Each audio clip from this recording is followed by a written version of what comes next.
সুপ্রিয় সুধী, আসসালামু আলাইকুম। যাদের বীর্যটা পানির মতন পাতলা, যারা সেক্স করতে পারেন না, যাদের উত্তেজনা হয় না, এই ভিডিও তাদের জন্য। ভিডিওটা না টেনে শেষ পর্যন্ত দেখবেন। ভালো লাগলে লাইক করবেন, শেয়ার করবেন, কমেন্ট করবেন। স্ক্রিনে দেখতে পাচ্ছেন, এটার নাম হলো গিমা শাক। এটা আমরা শাক হিসাবে খেয়ে থাকি। এটা যদি ওষুধ হিসাবে খাই, তাহলে এটাকে শুকিয়ে চূর্ণ করতে হবে। চূর্ণ করে এটা প্রতিদিন হাফ চা চামচ করে সকাল সন্ধ্যা কুসুম গরম পানি দিয়ে খেলে, তাহলে যাদের পেটটা ভার থাকে, পায়খানা ক্লিয়ার হয় না, গ্যাসে ভরপুর, প্রতিদিন গ্যাসের ওষুধ খেতে হয়, সুন্দর কাজ করবে।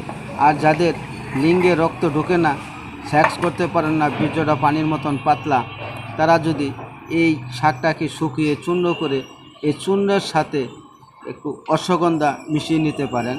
এই শাকের চূর্ণ 100 গ্রাম নেবেন, অশ্বগন্ধা চূর্ণ 100 গ্রাম নেবেন।